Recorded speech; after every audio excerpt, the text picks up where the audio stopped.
Who is he? We requested that you identify yourself and the media you represent, please. From Rapport Newspaper. President, regarding Section 25 and the amendment of that section in order to make explicit what is implicit regarding expropriation without compensation.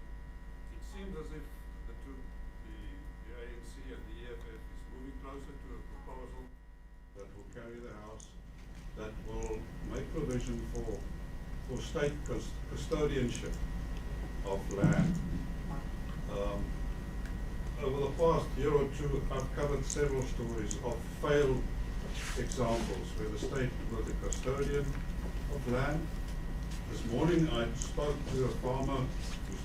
Mr. De Lange, can we get to the question, please? Who's leader to the farmer group. It's the second largest land restitution transaction in our history of 840 million rand, some 9,000 hectares of land.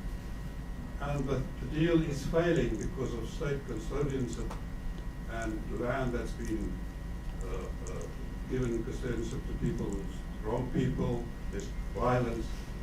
What is your thoughts on state custodianship as regards to land reform? Okay.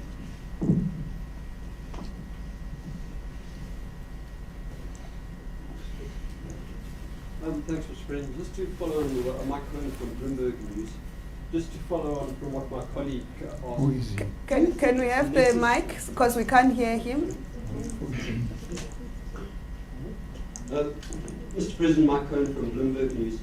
Do you think it remains necessary Mike Cohen from Bloomberg News. Do you think it remains necessary to change the Constitution? Does the provisions as it stands not offer you the tools you need to carry out the extent of land reform that needs to be done? Thanks. Thank you very much, Minister. Anita Handler from News 24. Mr. President, you said yesterday that you have been engaging with the Health Minister. Did you ask him about the 7,000 rand renovations to his house, the personal benefit in the form of what we've seen in media reports about benefit to his son from that contract of his proceeds from that contract that his department had entered into with a private company? And if so, what has the minister said to you? Second question, Mr. President, is there is the sense that your administration prefers political morality to law enforcement agencies. In this case, is it not a separate law enforcement and ethical leadership, two separate issues in this regard? If you could just weigh in on that. And then the third question for me is, are you concerned about the state of instability in the security and criminal justice system? If so, what are you doing about it? I talk about the police, the NPA, the State Security Agency, defense. Thank you. Jan Gardner, News 24. Mr. President, today and yesterday you spoke about your administration's fight against corruption. Who is he? Jan from News 24. Jan Gardner, News 24. If you can remove the mic when you speak so that we can hear you, because we're really bad. Sorry. Mr. President, yesterday and today you spoke about your administration's work against the fight against corruption. Yet all the corruption-busting agencies' budgets has been cut. I understand there's fiscal constraints, but you have things like the orgs has a smaller budget than the Police's Protection Services, and the Public Protector's budget over the NPA is the same as Public Works budget for gardening. So can you explain these budget cuts? Is it the fight against corruption being a priority for your administration? Thanks. And the last question, please. Good day, it's Carol Payson from Business Day. Mr. President, you spoke a lot about your reform program, your macroeconomic reform program, and yet we're still speaking about the same thing for 3 years. And the minister has dug in on the 10 megawatt cap. The broadband auction has been delayed for at least 18 months to 2 years. And the critical skills list that was released was laughable. What action are you going to take now that you've been talking about these same three things for 3 years? And then secondly, why is it, do you think, that investors do not have confidence in this government? Thank you. Mr. President, over to you.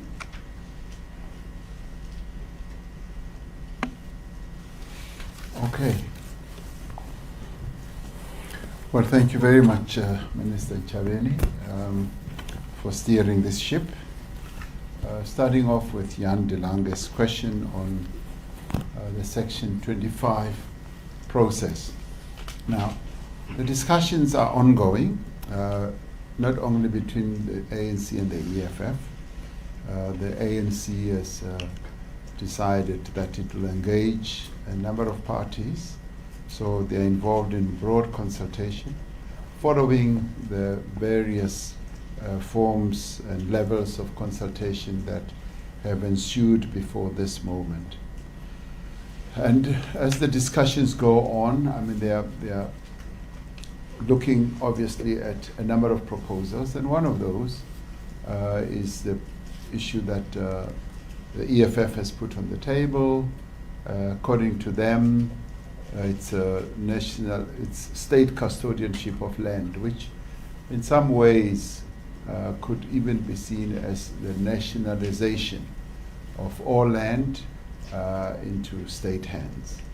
Now, the ANC's approach has always been you need to give tenure to South Africans, and tenure to South Africans means that ordinary people want to have ownership of land. And the resolution that we took was about ownership of land. People who used to own land were dispossessed of their land.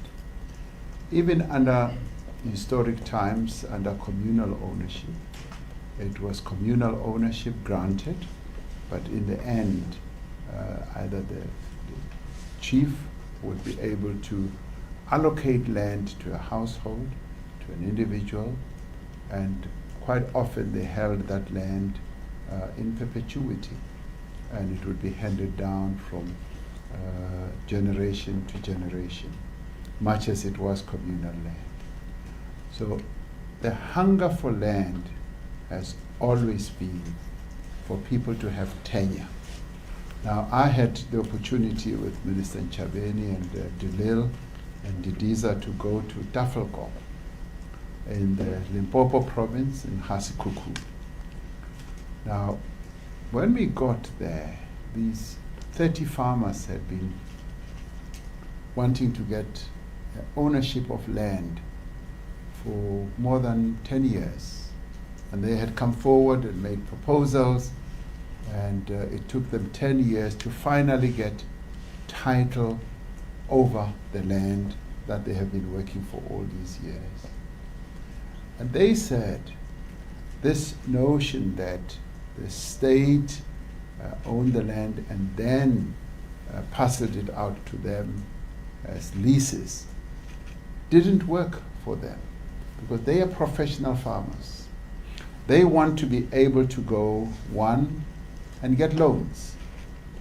They want to be able to get water licenses. And when they go, they are always asked, where is your title over the land? We want a water license. We want to see a piece of paper that talks about this land being titled to you. And that informed me that the notion that we've had, which we will need to look at, that we just use a blanket type of approach, that we will own all the land and we will lease the land and rent it to you, maybe impeding the entrepreneurial aspirations of our people. Our people want to own the land and have it entitled to them. Once they have that, they are then able to go and get loans and do all manner of things. Now, this is what the farmers in Tafelkop told me. And I thought about it quite a bit and felt that in the end, people are driven by a whole set of aspirations and hopes and all that. And what you want to do as a government is to unlock all that and enable people to play out their aspirations and to be able to be fully entrepreneurial and not be held back. The farmers in Duffelcope, who've been farming the land for 10 years, felt that they were being held back. Soon after we handed the title deeds to them, they said the first stop we're going to make is to go to the bank to loan money because we want to expand. We're going to go to the water authority to get water licenses so that we can irrigate our land. So that to me is experience gathered on the ground.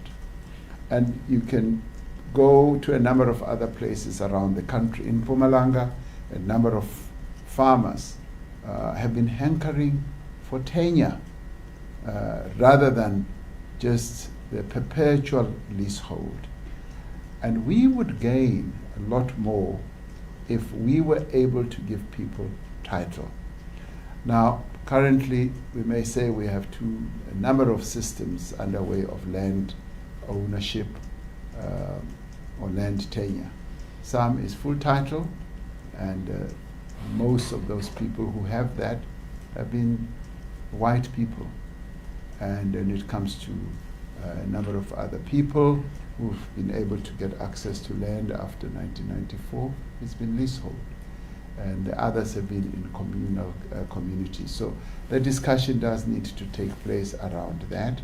And the governing party's resolution was to make sure that the land reform process that we should embark upon should lead to land being restored to the people. And that should also include tenure to land.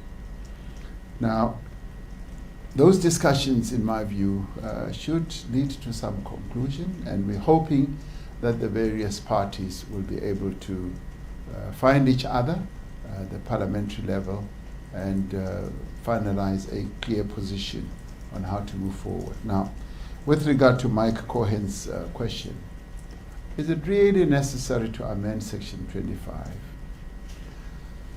Well, the view that has been taken is, yes, the Constitution as it stands does not exclude being able to expropriate land without compensation.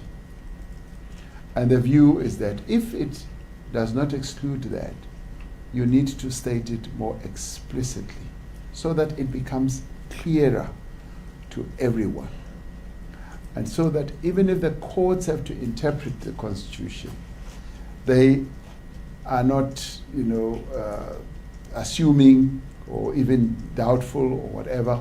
They should know that this is what the Constitution says. And truth be told, the historical situation that the majority of black people face in our country is that having been dispossessed of land, there is land hunger.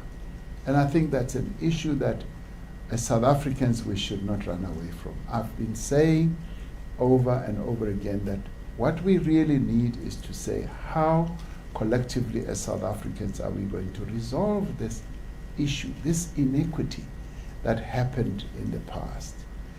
This inequity requires a solution. And currently, over the past 7 years, the land reform process has not really been able to answer or to address this hunger. It remains, and I've dubbed it the original sin.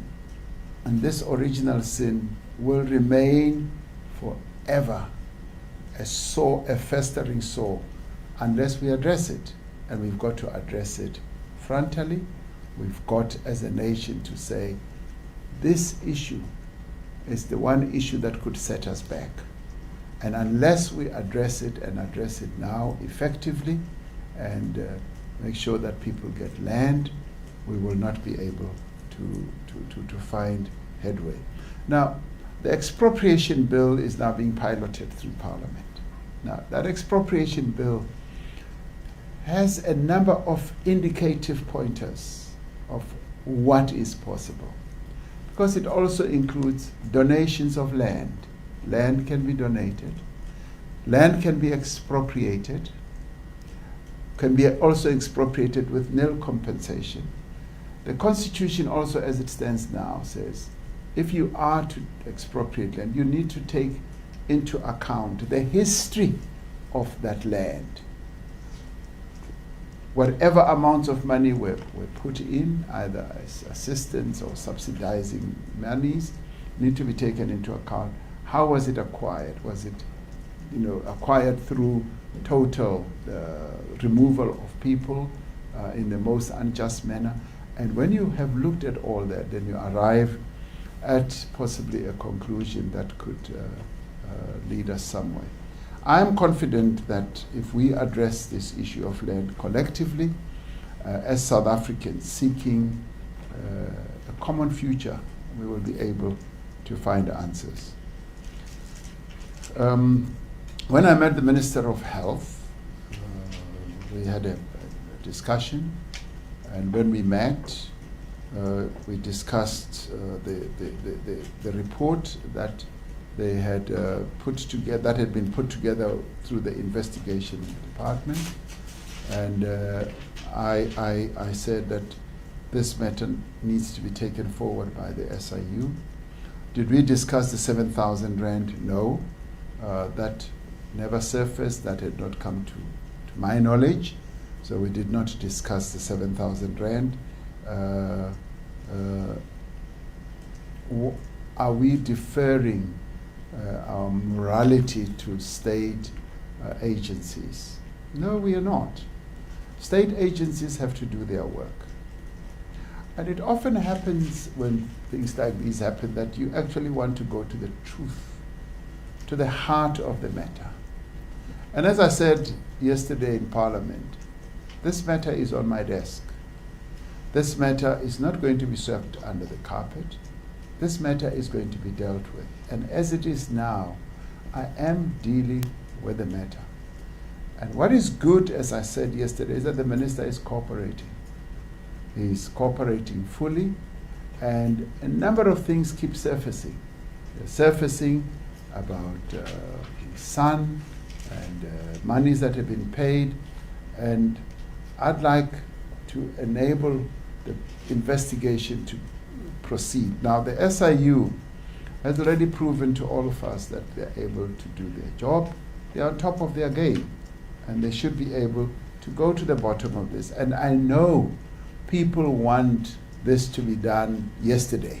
I know there is that impatience, and they would like me to be decisive, to take action yesterday. And I've tended to be careful in doing these things, and I will want to wait for the full process. And I've not outsourced morality to law enforcement agencies.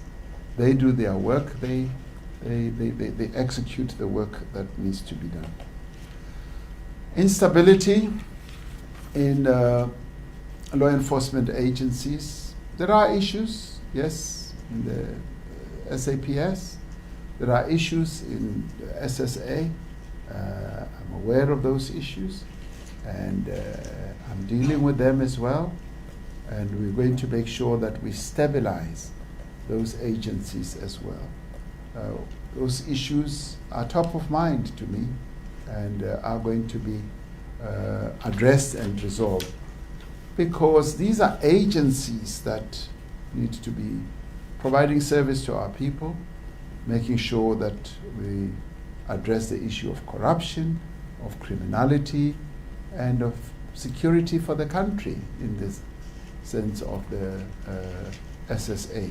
So all these matters are also being addressed.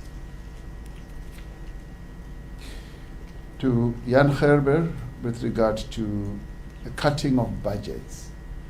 Now, we're going through a fairly trying and testing time from a fiscal point of view. Our economy has taken a battering. And our expenses on our expenditure rather on a number of fronts have gone up. COVID-19 has not come cheap for us. The various measures that we took to secure the livelihoods of our people and the measures that we are now taking to secure the lives of South Africans cost money. And from a fiscal point of view, and the debt burden that the country has that required that we reprioritize our budgets. And unfortunately, some cuts have had to be made in a number of places. And there is not a single line of expenditure that is not important to the life of South Africans and to the life of our country. Everyone, each one is important, be it students, be it old age pensions, be it the budget for the defense to make sure that our defense is well prepared to defend the country, be it the budget for the police, health, early childhood development, you name it. All of them are equally important. And you can never say that it's better to cut here, to cut here. And of course, in order to conserve the resources of our country, we've got to reduce corruption, we've got to reduce unnecessary and wasteful expenditure. All that should lead to more resources being available. But as it has turned out, we've had to cut a number of areas, in a number of areas. And of course, we do not want ever to be in a position where we cut to a point where we're not able to fight corruption. Because fighting corruption is a priority. I've identified it as a key priority amongst the priorities that this administration has highlighted. So as we move forward, as we move into, for instance, the MTPPS in October, we will be looking precisely at our budgetary architecture, and also as we move forward to the next year as well. We are living through a very, very difficult period from a fiscal point of view. With regard to Carol Payton, on the issue of the limitation to the 10 megawatts. As you know, there's been a process of consultation. I think it's coming to an end soon, or it just came to an end. There's going to be consideration of the positioning that we should take.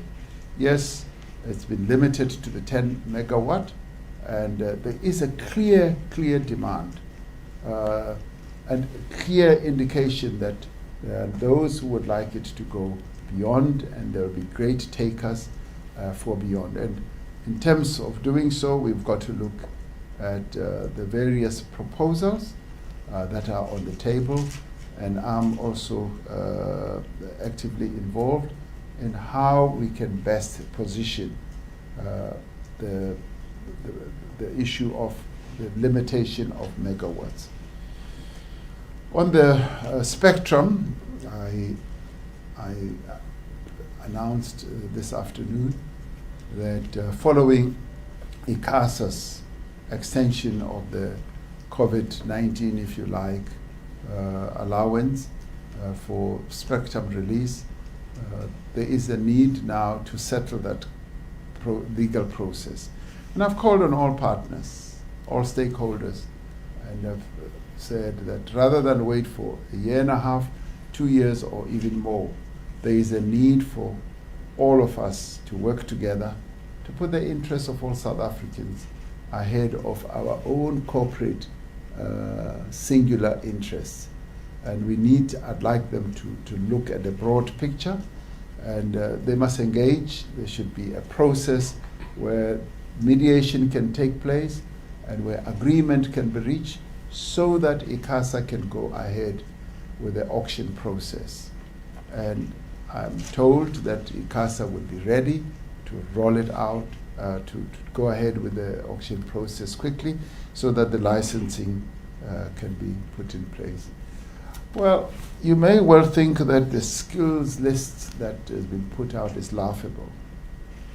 As I said in my input, the initial part of the skills has been put out, and of course it will be interesting to hear what the further proposals are with regard to the skills, and I think the skills issue to me is a matter that is easily resolvable. It's not the most difficult of matters. All we need to do, and correctly so, as a number of MPs said, we need to move quicker with our interventions, because it is only when we speed up with our interventions that we're able to do the reforms effectively. Why are investors not interested? I'm not so sure that is entirely accurate, because on the FDI side, just on foreign direct investment, South Africa remains an attractive destination for investors. And as I was saying this afternoon, there are quite a number of sectors where we are seen to be leading and most attractive. Business processing, which not many countries are excelling in. We are excelling, and we've become a very solid, attractive destination. For companies, global companies like your Amazons, still showing interest in us, your automakers, still showing good appetite. I mean, I know some of them, in their investment considerations, they considered whether they should go to certain countries, Thailand or the Americas and all that. They finally said, we settle for South Africa, because in South Africa we get most of what we want. We get a very skilled labor force, the infrastructure is good, and the government has been able to demonstrate that it is supportive to our investment initiatives. The investment conferences that we have held, bar the one that we held under COVID, demonstrated that there is still a lot of interest in South Africa. We still able. On the infrastructure side, Dr. Cyril Ramaphosa has been able to hold symposiums with development agencies, funding agencies around the world, from the US, Holland, and Germany, and Britain, and they are all showing great interest in investing here. So I don't have a sense that investors, are shunning us. Even during COVID, I've been able to have investment interfaces online with investors in the US, and they're hungry. They say, when are you coming? Come to the US so that you can interact with investors who are interested in your country. On the African continent, we are the biggest FDI attractor as South Africa. No country is attracting more foreign direct investment than us. So, granted, because of the slowness of the reforms, there are those who said we would like to see more speed in moving ahead with the reforms, and that's precisely what we are doing. This administration is about reforming things that went wrong in the past and putting them right and moving forward. And I think on that we can't be faulted. We can only possibly be faulted on the speed, that you're not moving as quickly as possible. On policy positions, we are very clear that we've got to reposition this country and put it on a much firmer footing, from dealing with corruption right through to attracting investment and taking the right policy moves that keep on changing for the better on an ongoing basis. So I think we should all be gung-ho about where we're going, and continue talking the language that will make sure that investors do come and invest in our country. Thank you, Minister. Thank you, Mr. President. Let me come this side, I'll come into the middle. I'll start here. Thank you. 2, 3, 4, and then 5. So it's going that way. Yeah. Thank you, Mr. President. Thank you, Minister. Mr. President, you spent, it's Spoonga from News from Africa. Mr. President, you spent some time yesterday speaking of an ethical and a capable developmental state. And I'm sure, Mr. President, you will agree that the digital vibes scandal does taint not just your administration, but also the vaccine rollout program. And I know you say that you're waiting for the SIU, but I'm sure you also do appreciate that perceptions matter. The question, Mr. President, is that a risk you're willing to take, to have the entire program tainted by this particular scandal? And also knowing that ministers serve at your pleasure, and at the State Capture Commission, the Deputy Chief Justice asked you this question around suspension of people and allowing for processes to take their course, in that you do not have to wait for those processes. So are you willing to have the entire vaccination program, or rather, would you rather put these other considerations ahead of your government's integrity and also that of the vaccine rollout program? Secondly, Mr. President, it's been 2 years since you appointed your cabinet, and there have been some vacancies in cabinet. And you did again yesterday speak about the performance agreements that you've signed with ministers. Should we read that you are satisfied with the performance of everyone in your cabinet, including the deputies? Is that why you have not made any changes? Thank you, Mr. President. I'm resolved that Swo just wants us fired. That question, wherever there's a media interaction, he doesn't stop asking that question. Go ahead. Thank you. Gentleman from Marula Media. I don't want to fight them, therefore I'm turning to the Firearms Control Bill. The Firearms Control Amendment Bill states that the question of self-defense falls away as a reason to own a firearm. Are you in favor of this amendment bill, and why do you think that's a good idea? And then just secondly, on section 25, maybe to make it very clear, given the mandate of the ad hoc committee, do you think it is implicit in section 25 as it stands that there should be state custodianship of land? Before we proceed, the question on the section 25 of the Constitution have been thoroughly asked, so we need to move on from there. The President has responded adequately on that. Can we have your questions? Sorry, Wendell from Reuters. While you were speaking, Mr. President, you did allude to the section 25, the notion of courts. Are you aware that the notion of courts, the role of the court and its purview as the last final arbiter for compensation, stuff like that, has been removed from the ad hoc report? Currently, before the ad hoc committee, from the ANC, that is the ANC proposal.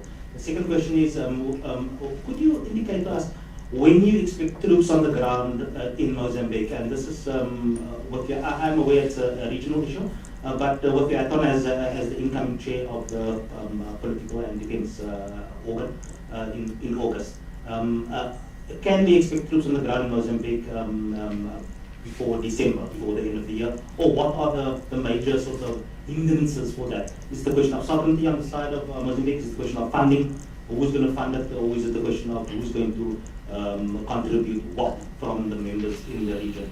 And the third question, please, if you don't mind, Mr. President, relates to under your stewardship, and your reformist agenda, you've taken a very strong line on anti-corruption. To what extent are you looking at the elections as a sort of a yardstick, as it were, of whether or not the message that you are trying to inculcate, both within the state and within the party, is actually finding resonance, as it were, amongst the electorate? Is the October elections a fair measurement of whether or not, if, for example, the ANC does poorly, it is a reflection on your leadership, or what does it entail from a political perspective and your agenda? Thanks. There was a hand. Yes. Yeah. Thank you, Minister Joseph Lucia from SABC Radio. Mr. President, my question to you would be with regard to, you sounded very optimistic about the prospects, economic prospects of the country going forward and the interest from abroad in terms of investments. But one of the biggest problems that the country has faced over the past few years has been with state-owned enterprises. What is his name? Joseph Lucia from SABC. Are you concerned about the continuing decline in the performance of state-owned enterprises? Denel can't pay its workers. Petro SA is struggling to survive. I mean, there is a homeless, despite all the efforts that have been put into correcting the SOEs, it does not seem to be improving. SAA is in trouble together with its subsidiaries. Mango is going to probably have to close soon. Are you concerned about this? Because the state has been pouring a lot of money into it. How is it helping in terms of other priorities that government has? And number 5. Thank you, Minister. Mr. President, my name is Kabo Mukoni. I work for the Sunday Times. What is the President's view on the office benefits of current members of Parliament and members of the executive? Also including the post-retirement benefits that they currently enjoy, such as medical aid, free flights, and so on. In view of the current, state of the public purse, in an environment where public servants are being told to accept no salary increases, yet ministers, MPs are enjoying very generous benefits from the taxpayer. The list is endless on this. I can go on. Free houses, cars, free flights, and so on. Can the country still afford this?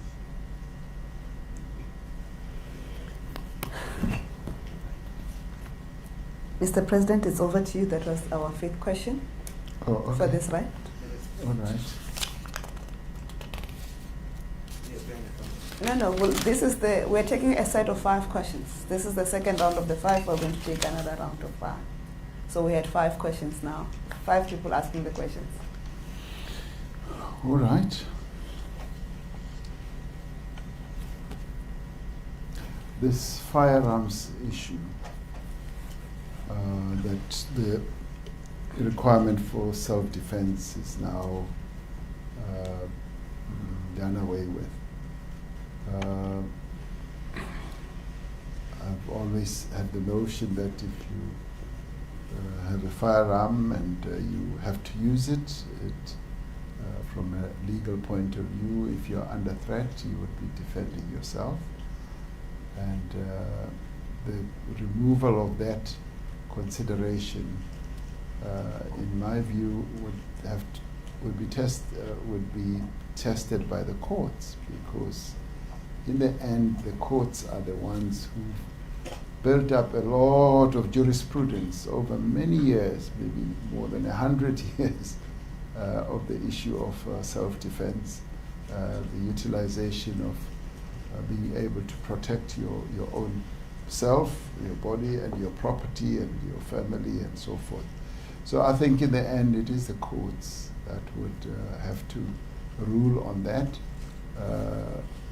and I guess the courts will second guess what the legislatures want to see achieved on that score. I thought I did address the issue of Section 25 about state custodianship. And I must say it again, much as the Minister has said, it's been addressed.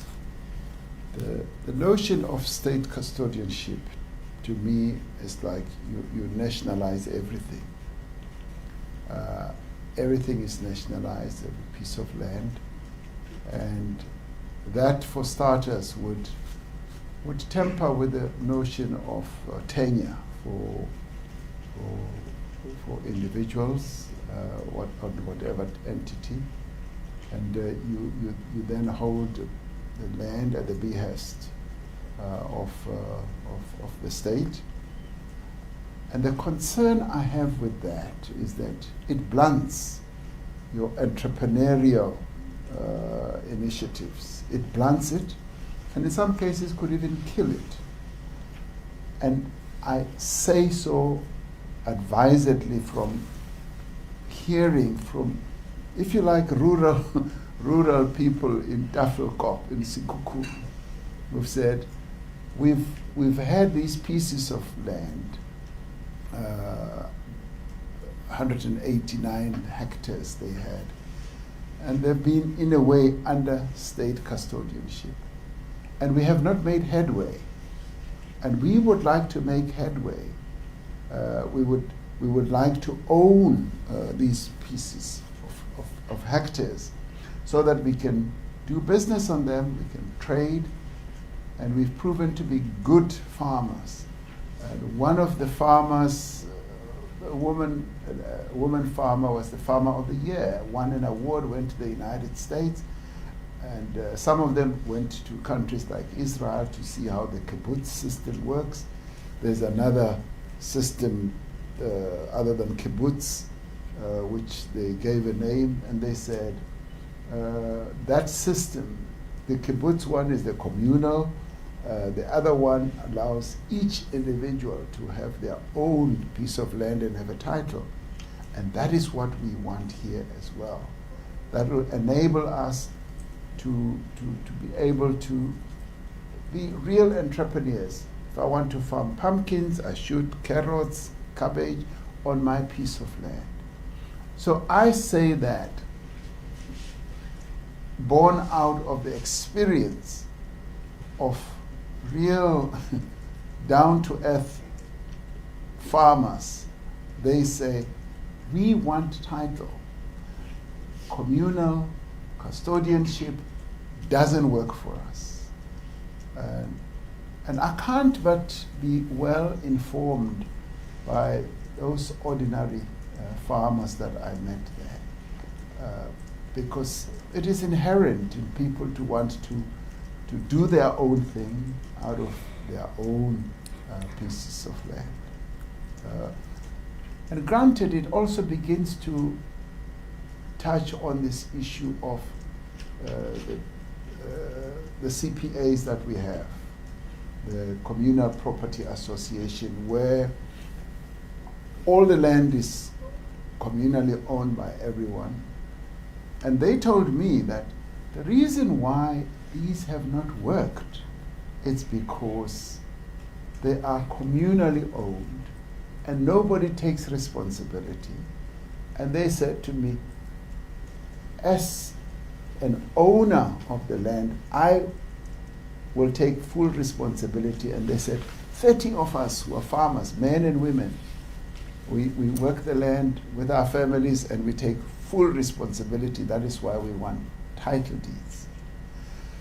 So to me, that just sends a clear message, even to us as policymakers, that we should not be making policies over the heads of ordinary people. We should listen to the lived experiences of people on the ground, rather than listen to our own slogans, listen to our own political speak. It is ordinary people who work through the land that we should listen to. Yes, there's a proposal on removing the role of the courts. But you can never really remove the role of the courts, because the Constitution in the end is interpreted by the courts. So whether we like it or not, it may sound good that we do, but in the end it is the Constitution. They are the courts. Their courts are there for that. They are going to interpret the Constitution. They are going to tell us whether this clause is a legally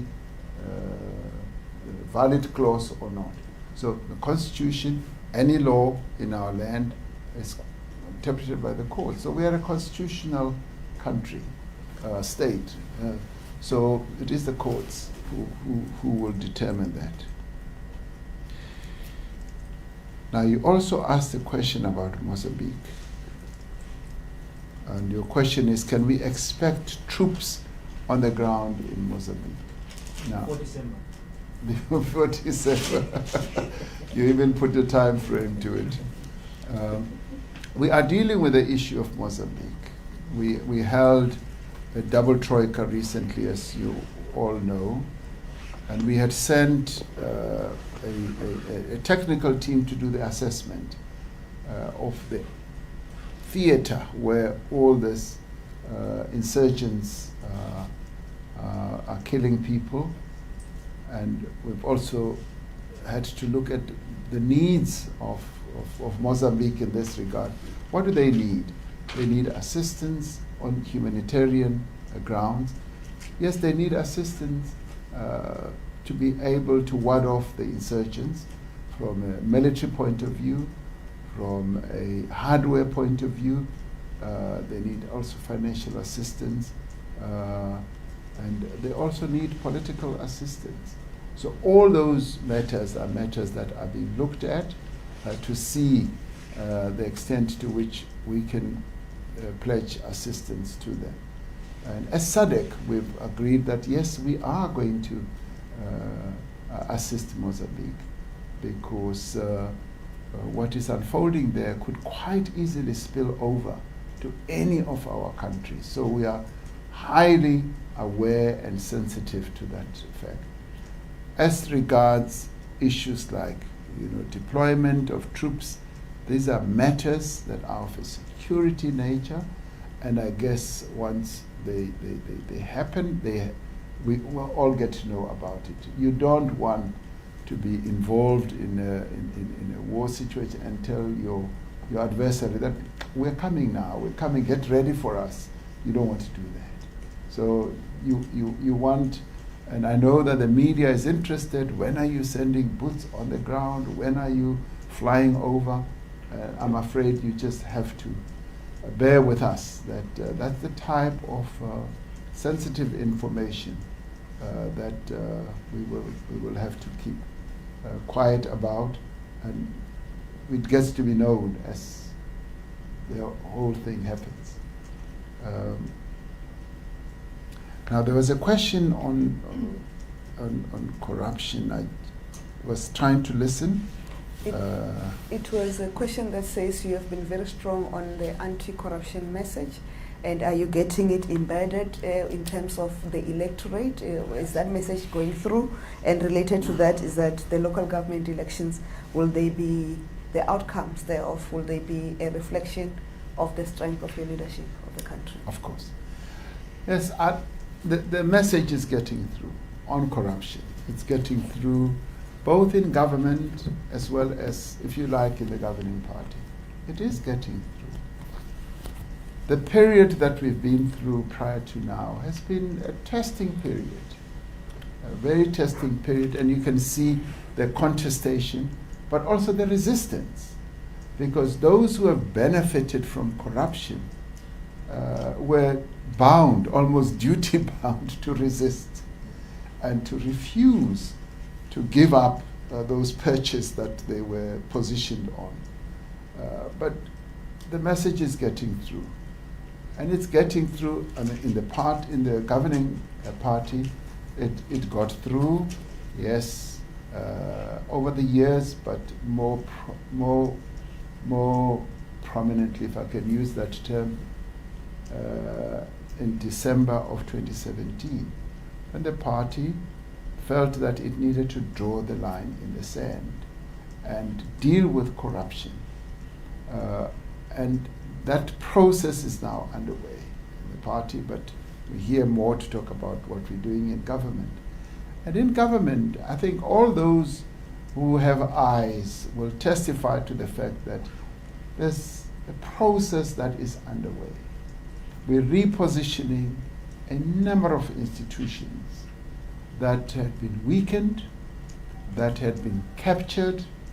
We're repositioning them, and many of them are beginning to function a lot better. When the PPE scandal broke, we set up the Fusion Center, which has enabled us to be able to have line of sight of the various acts of corruption that have taken place. And the SIU, I'd like to believe, came into its own.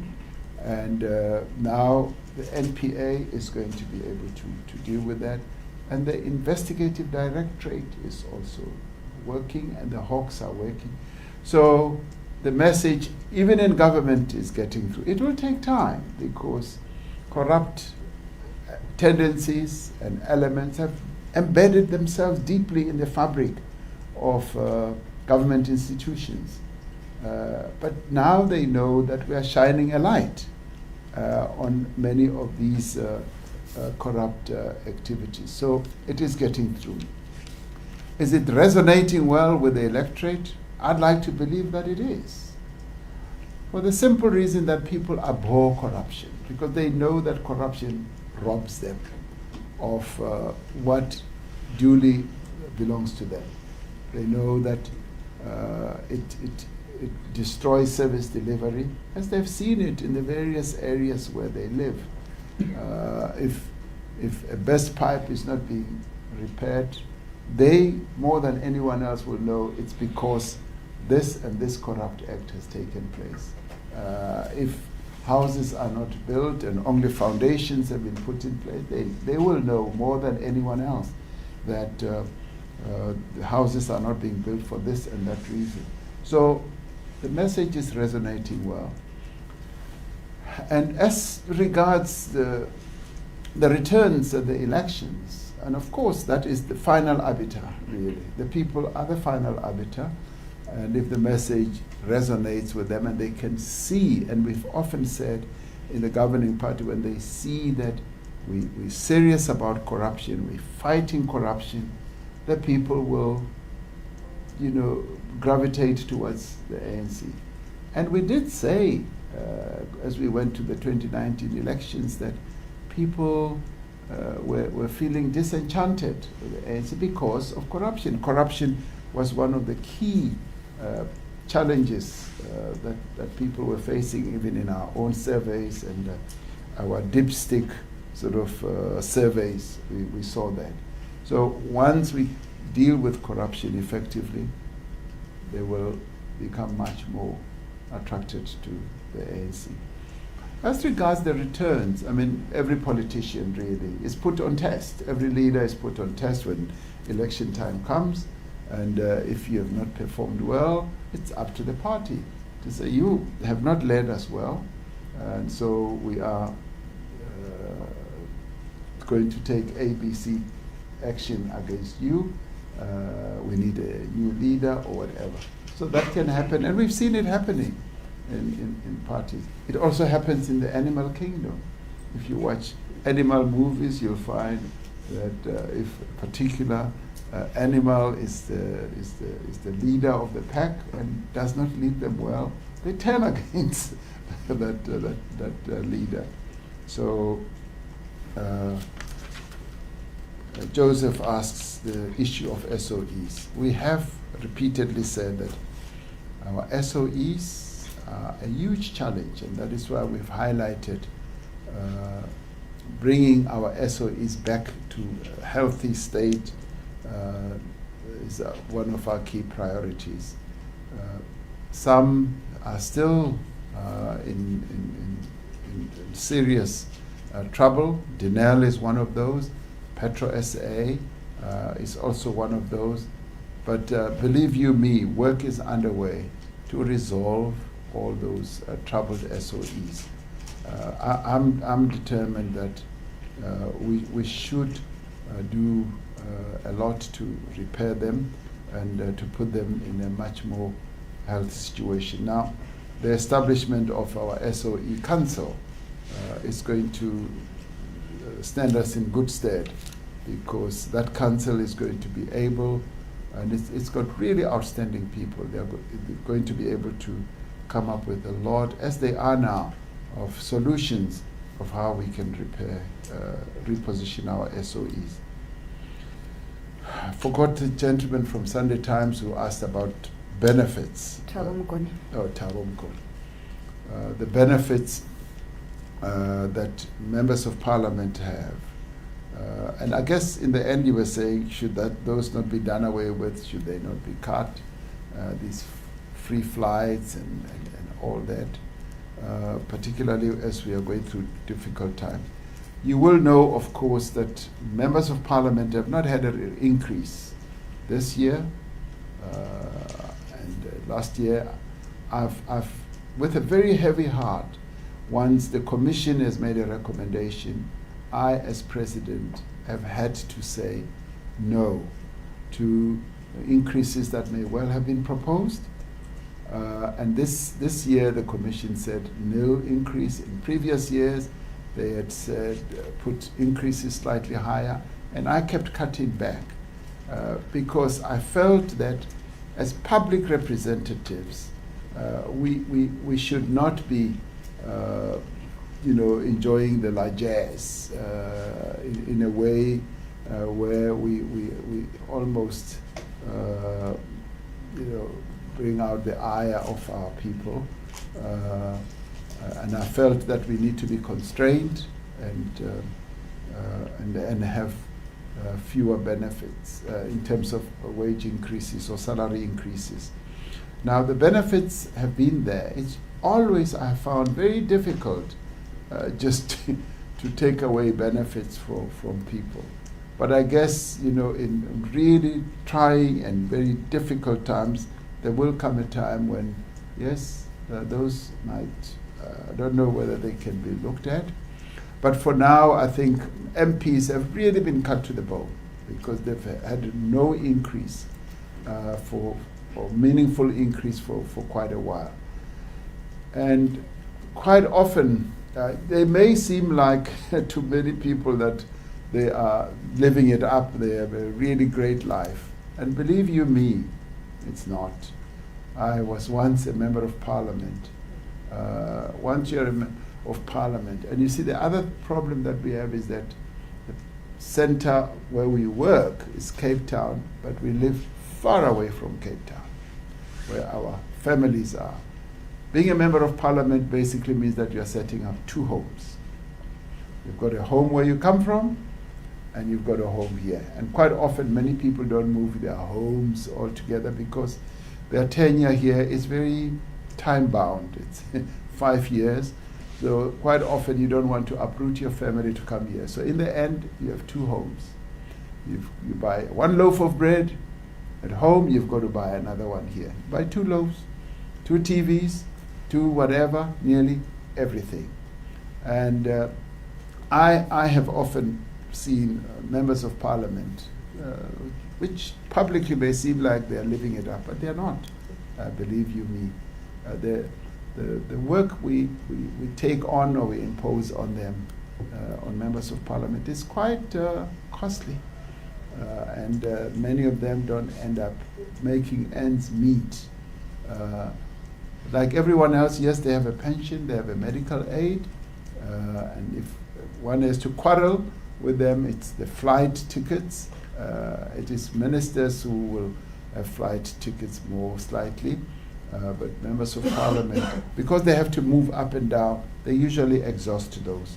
But we will not get into that. So I would say I think we should bear in mind that they have not had an increase for quite a while, and balance that with the notion that we may have that they are living it up. Thank you, Minister. You've got two questions that you didn't respond to. Which is? Which are the question? The first one is the digital vibes, whether it's not tainting your campaign Smooth's question. Yeah, yes. including the issue around the performance agreements of ministers and the reshuffle or replacements of vacancies. Spoo would never want me to get away without addressing that one. Yes, Spoo, I paged 2 pages. Mr. President, before you proceed, we're not doing follow-ups. We have another hand. We said we're going to do an hour, 30 minutes, and that's all. We can't change the rules. So let's go with that. I'm happy to take a side question when you're done. No, it's not unfair. We gave you time to ask all the questions. We have not cut you on the number of questions. Mr. President, please proceed. Spoo, I apologize. I flipped 2 pages, and I've written your question here, so I answer it. The digital vibes issue, am I taking a risk? I'd like to say that that's why yesterday up front I said I'm attending to this matter. And as I said earlier, obviously you would like me to act now or yesterday, but I'm addressing this matter. And I did say it is serious and it is disturbing, and I'm addressing it. And am I taking a risk? No, I don't believe so. Because I would only take a risk if I did not address it at all. And there have been situations where incidents like these have happened and nothing happens. If nothing would be addressed and dealt with, you would be justified in saying this is a risk. So I'm addressing it. I've met the minister. He's given me an explanation, and investigations are underway.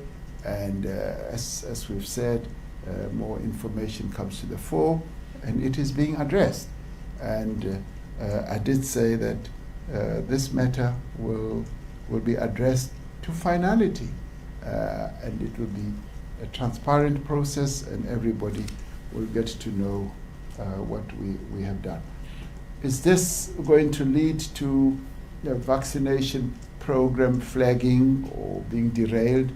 I don't think so. The vaccination process is under the direction of the IMC, which the Deputy President is leading. So I get reports on a continuous basis. I get reports on when the vaccines are arriving. Is the plane landing tomorrow or whenever? J&J, what is happening?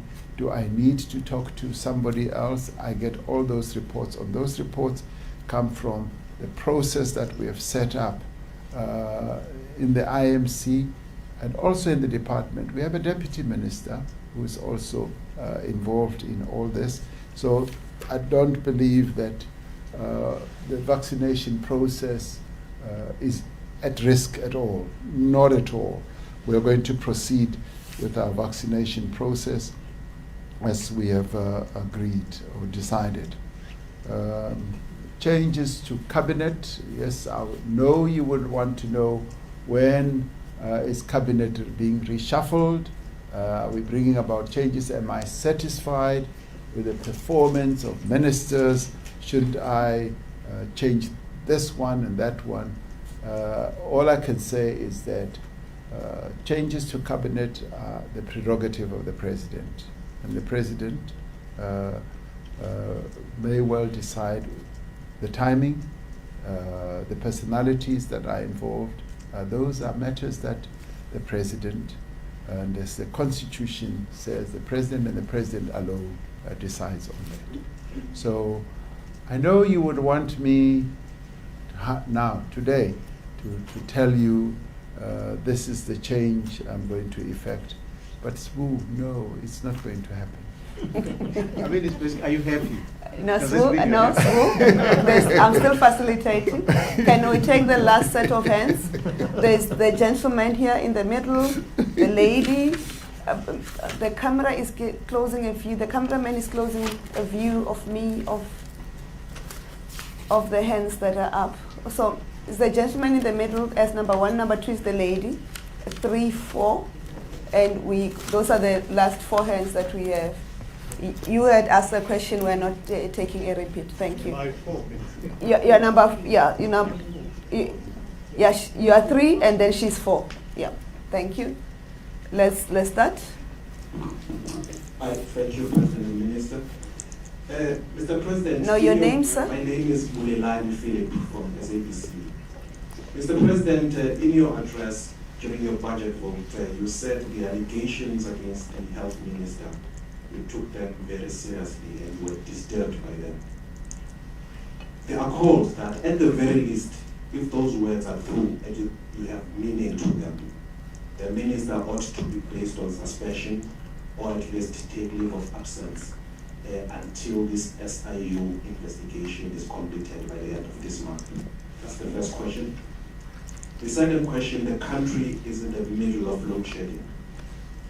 And the goalposts of solving the problem keep shifting. And the solutions for the load shedding also keeps changing. In fact, even when you were the head of the role for ESCOM, you had undertaken that the challenges would be sorted out within 18 months. Now, Mr. President, as we sit here today in 2021, are you able to put your head on the block as in when will this problem be finally sorted out, given your objectives on structural reforms, particularly on the energy sector? Lastly, a colleague of mine wants to know whether are you going to be attending the G7 meeting next week, and whether what will South Africa be championing? Thank you so much. Lindsay Denkliner, ENCA. Minister, we don't know... The name? Lindsay Denkliner, ENCA. Mr. President, we don't know for how long a lockdown in various levels will be necessitated. Some opposition parties during debate yesterday criticized government for vesting too much power in one minister, calling for amendments to the Disaster Management Act. What is your response to those who say your command council just has too much power and you're usurping the role of Parliament by not allowing them to debate whether continued lockdowns at various levels are necessitated? Thank you.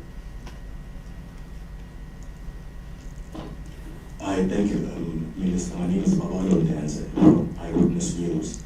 My question to the Minister is just a follow-up on the spectrum. We can't, you are too close to the mic, so the name?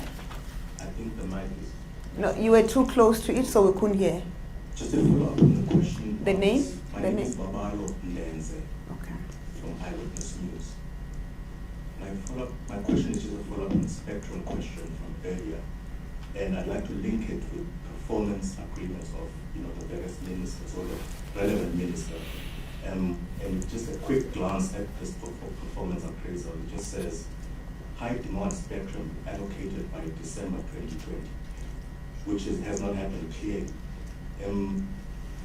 Mr. President, these performance agreements, if I can just add on one more, the police minister, for example, content crime, violent crime, murder, attempted murder, you quite clearly state there in the performance that it must be down by 7.9%. But that is 2 weeks ago you reported that there was an increase in murder, almost 9% increase in attempted and murder. These are clear failures, Mr. President, when I look at these performance agreements that you set, these targets that you set. Are you going to be taking any action against any of these ministers that seem to be failing in their duties?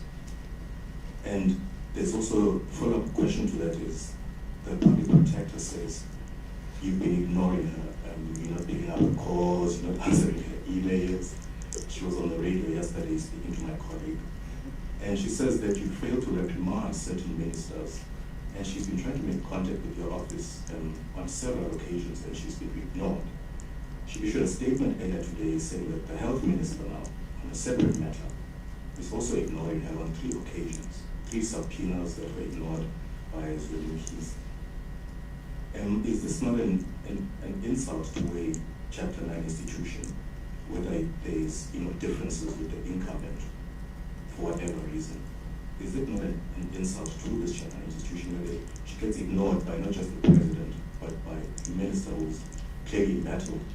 And can you not suspend her? It's within your powers, now that she's on an extended sabbatical and facing a parliamentary inquiry. Is it maybe not an option that you have considered?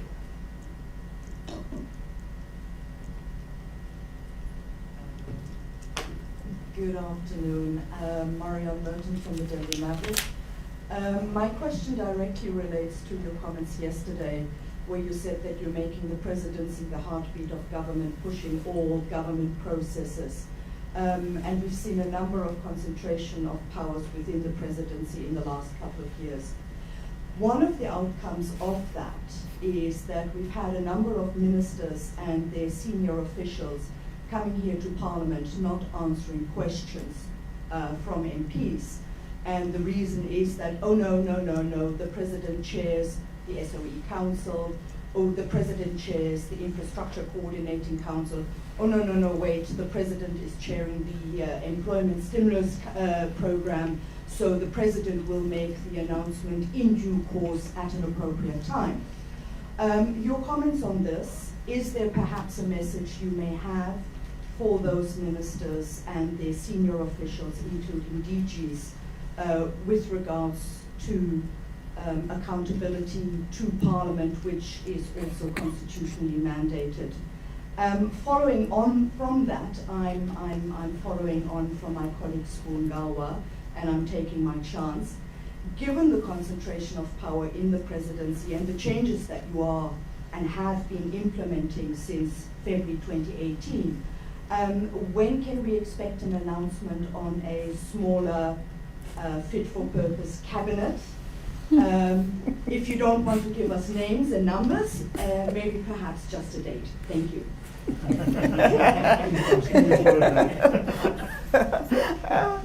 I think, Mr. President, I'm sure you know that question will continue to be asked, no matter how much you respond to it, to say it's your prerogative.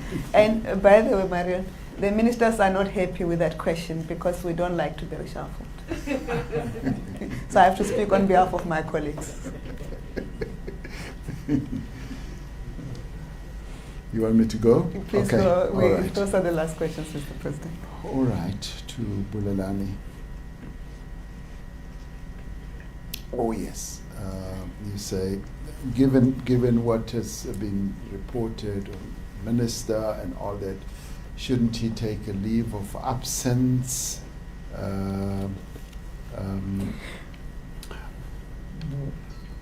Or be suspended? These are matters that obviously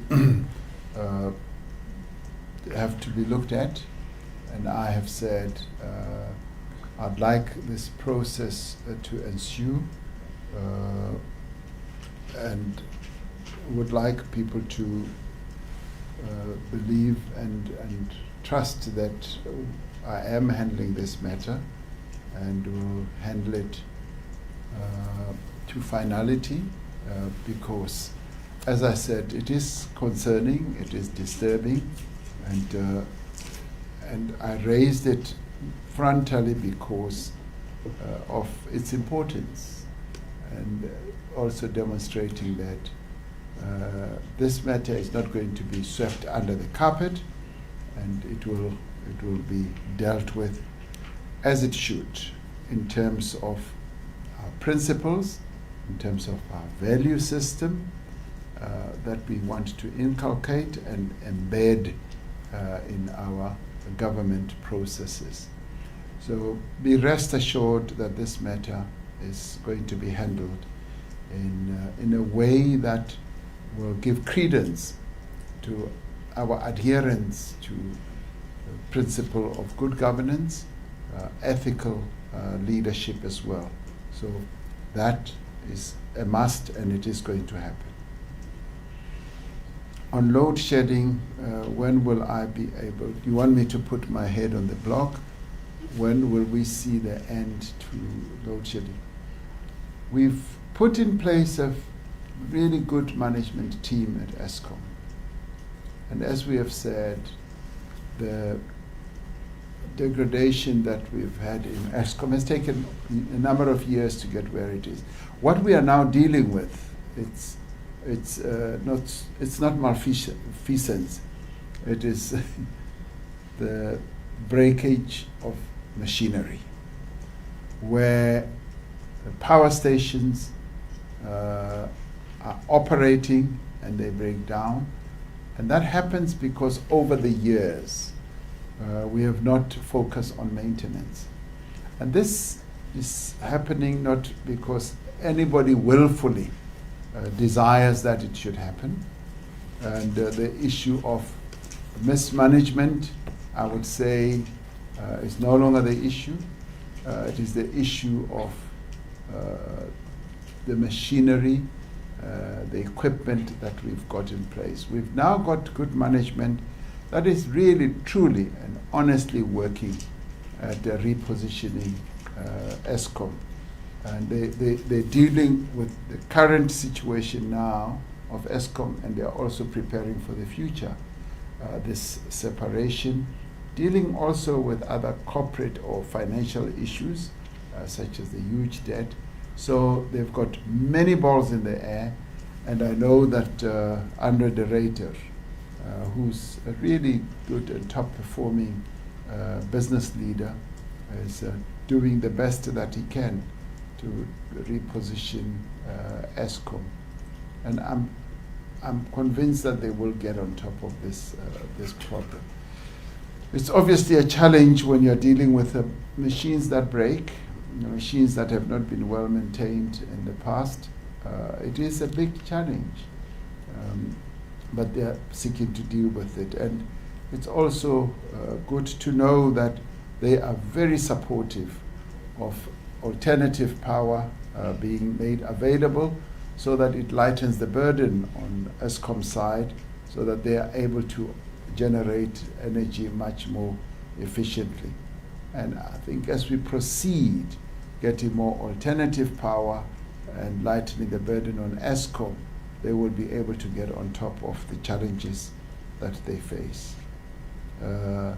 Lindsay asks about lockdown, that all power seems to be vested in, say, one minister, and that's removed the power from Parliament.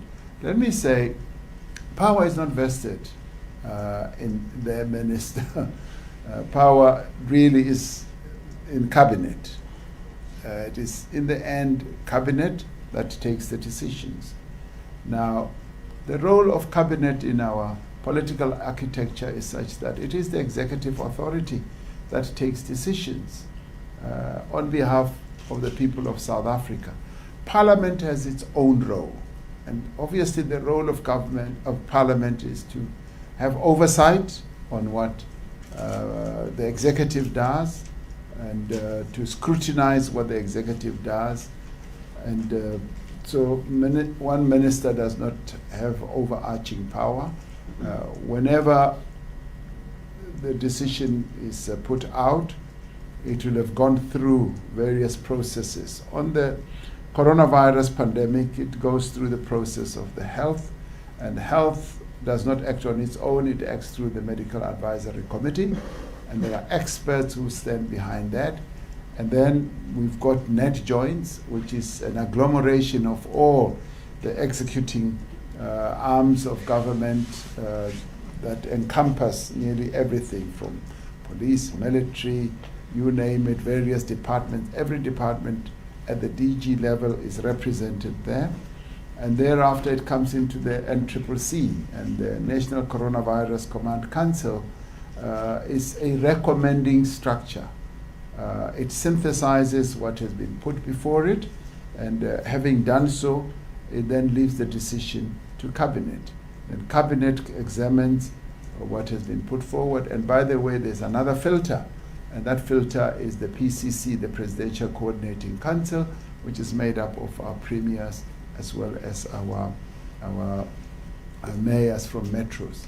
So a combination of all that then finally leads to Cabinet taking a decision, which the Minister of Cooperative Governance, who is the executing authority in terms of the Disaster Management Act then executes.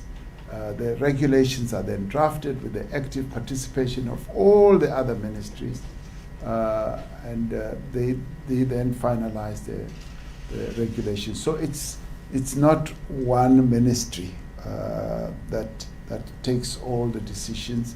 It is a combination of all those entities acting together, and which are then communicated by and through the Ministry of Cooperative Governance. So when the Ministry of Cooperative Governance makes an announcement or whatever, never think that they sit back and they decided that this is what we want to do. Nor is it the president, when he does those announcements, who decided that today I'm going to impose a lockdown or I'm going to move the nation to level 2. No, it isn't.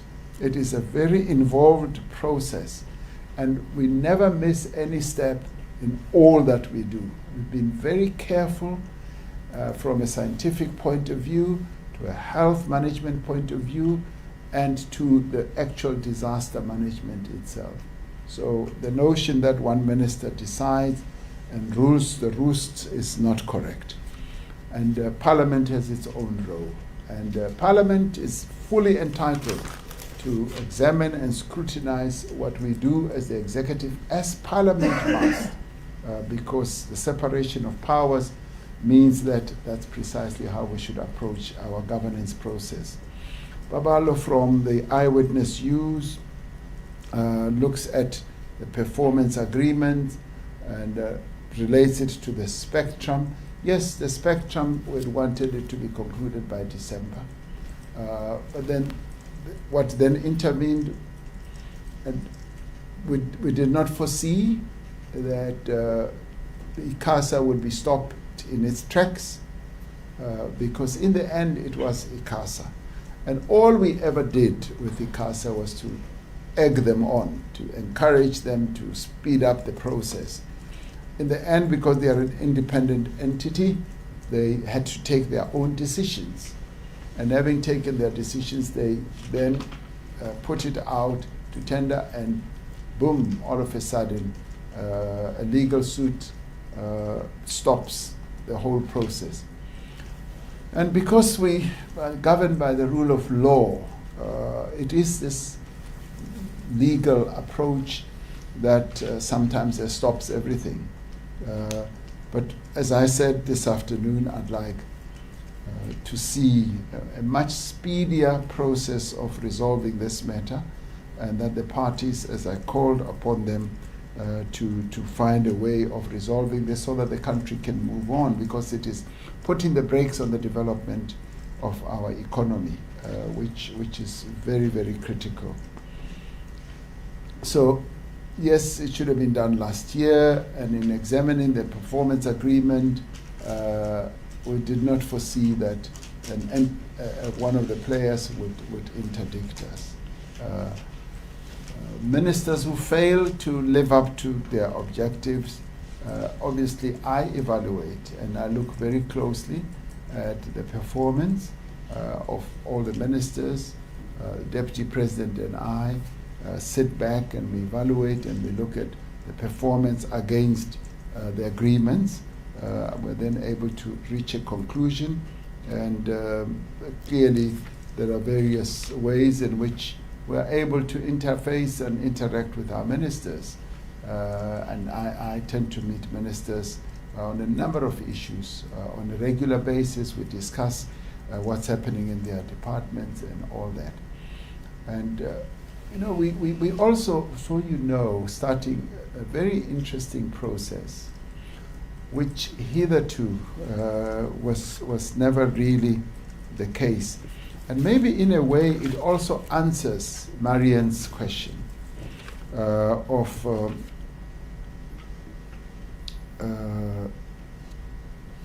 the centralization. Let me touch on that as I also give you an insight of what we're seeking to do. And then I'll come back to this question of the PP. yes, of the PP. Now, what we now moving into, and that's not to make this presidency an overpowering and too centralized, is to enable to ensure that every department, every ministry is able to give everyone on the cabinet line of sight of exactly what they are doing, how the work in each department is doing. And this is this attempt and effort of getting rid of the silo approach to governance. In the past, nearly everyone stuck to their lane. They did what they have determined they should do, yes, in terms of their plan. And at times when their planning sometimes does not go as well as it should, they stick to it and they solve their own problems. We are now doing governmental more cooperation, and to get various ministries to be able to share what they do with everyone else on a collegiate basis. This is giving more meaning and life to cooperative governance. Now, the presidency's role is to enhance coordination and cooperation in government. What may seem like the presidency is appropriating all power is actually enhancing cooperative and coordinated government. We want government to act as one, to be able to have line of sight of what we are all doing, so that we are able to share best practice. We are able to come up with ideas that may enlighten one or the other. And this I have found to be a better way of governance, rather than everyone just sticking to their lanes. Of course, from an accountability point of view, you've got to stick to your knitting so that you are able to report. Now, when it comes to what you've said about ministers not reporting and ducking and diving from questions, they should not be doing that. They can't hide behind the shield of the presidency. The presidency's role is to coordinate and to join up government, to make sure that government works more effectively on a joined up basis. And that is why we inaugurated the district development model. When I looked at how we're functioning as government, vis-a-vis the lower levels of government, at local government, provincial, I came to the conclusion that we are too disaggregated, we're too disjointed, and we need to join up government in a more structured way, so that we have one plan for one government from top to bottom, and each layer of government should be able to talk to the other, and we should approach things jointly. And the practical effect of that will enhance the work that we do as government, because no department will act in a solo manner and go and do its own things to the exclusion of others. For instance, if we are going to build a school, or a school is a good example, or human settlement facility, we should get all government departments working together, and would like that too to be discussed at cabinet level, that this ministry is now ready to unfold this big project, but then all others should join in. Police should be part of the mix. Health should be part of the mix. And everyone who leads a particular department should be involved, rather than to do it on a solo and a silo basis. So what does the presidency seek to do? The presidency sits at the apex of government, and it has line of sight of nearly everything that the various departments are doing, and all it does through its various entities. Some are the project management office, and some the Vulindlela. We're then able to have sight of and pull various departments in and have joint meetings, have discussions, and that's where we are getting a great deal of strength. And that's why the Vulindlela process and the PMO process is going so. And we are then able to bring your top experts, top leading people who don't want to do what departments do, who coordinate, who help to facilitate. And sometimes one department may find it difficult to have a good cooperation with an official in Treasury. Our task is to unlock that process, because it is at that level that things get done. So ministers should not go to portfolio committees and hide behind the presidency. They should answer questions, because they are the executing arms of government. So when are we migrating to a smaller cabinet? You would like to see a smaller cabinet. We did reduce cabinet. We used to have a much larger, and structure of government is a matter that we keep looking at and look at the effectiveness. We are now in the process of looking at the effectiveness of the changes that we brought about. Are the ministries that we joined together, and the departments that we joined together working as efficiently? So we're looking at that. So right now there is no plan to move or migrate to a much smaller cabinet at the moment. Oh yes, there was the earlier question which I need to respond to. The PP, the public protector, that she's ignoring, and we are ignoring her.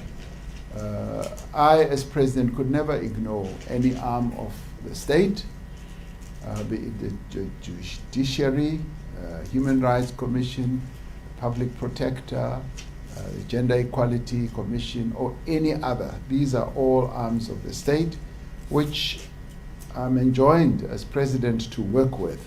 So I'm not aware, quite honestly, of this neglect, and it's not an insult. It would be concerning if we were ignoring the PP.